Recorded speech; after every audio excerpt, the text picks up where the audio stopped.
Calls are mounting for government to release a full list of national key points, and Winnie Madikizela Mandela's movable goods will be auctioned to cover money she failed to pay at an education college. I'm Richard Brooks. Calls are mounting for government to release a full list of national key points.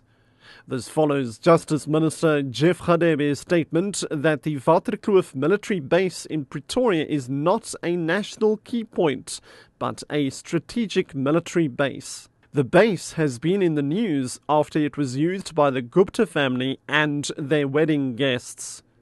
Reports say there are 182 national key points in South Africa. However, not all South Africans know where they are and what they are. Edwin Itsidi reports.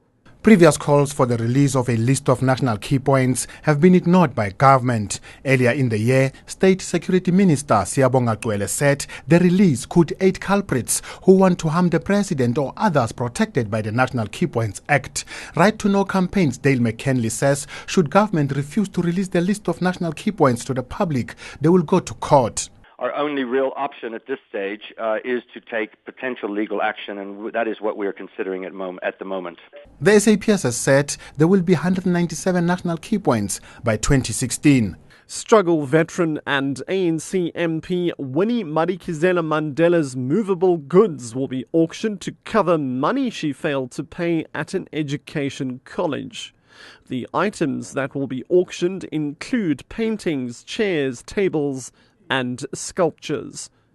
Madikizela Mandela owes more than 40,000 rand to Abbott's College, which has several high school campuses in South Africa. Edwin Itsidi reports again. A lawyer for Abbott's College, Stephen Canovas, says some of Madikizela Mandela's movable goods will go under the hammer as planned, contrary to media reports that Madikizela Mandela has settled her debt. The matter stems from Madikizela Mandela assisting a destitute student who could not afford boarding and school fees. In 2008, Madikizela Mandela signed an agreement committing herself to pay 40,000 rand towards the school and boarding fees of the student. Madikizela Mandela's lawyer, Yandisa Dudula, was not forthcoming as to whether his client has settled the debt as reported in a local newspaper. Currently, I'm still taking instructions from my client. The auction will be held at Madikizela Mandela's Orlando West home in Soweto.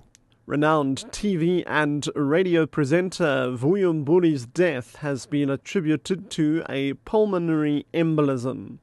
A post-mortem conducted yesterday showed that Mbuli had blood clots in his veins that caused a blockage in his lungs. Family spokesperson Rowena Baird says previous reports of a heart attack were untrue. His blood had clotted. He had two relatively large clots. And as you would know, with pulmonary thrombosis, the clots tend to move around in the body. And they moved to his chest.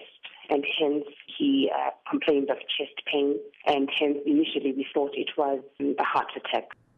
Mbuli will be laid to rest on Friday. The funeral service will take place at St. John's College in Houghton, Johannesburg. A memorial service will also be held tomorrow at 2 p.m. in the afternoon at the SABC in Auckland Park. Baird says the family is still trying to come to terms with Mbuli's death. As can be expected, it's a difficult time for the family, and that the family is coping as well as they can under the circumstances. But arrangements for the funeral are going ahead, and as painful as it is, I think the reality is beginning to strike many people that indeed Vuyo Mbuli is no more. It's a difficult time. Latest statistics released by the SA Council of Higher Education shows that almost 15% of university students fail to complete their degrees.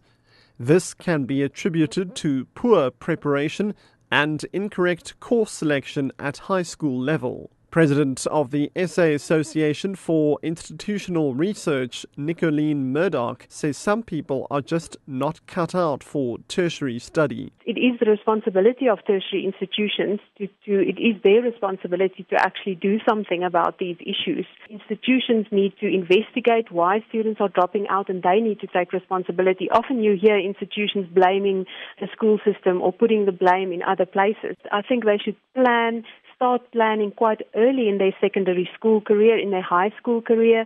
I don't think everybody is suited for university study because there's other options available to them.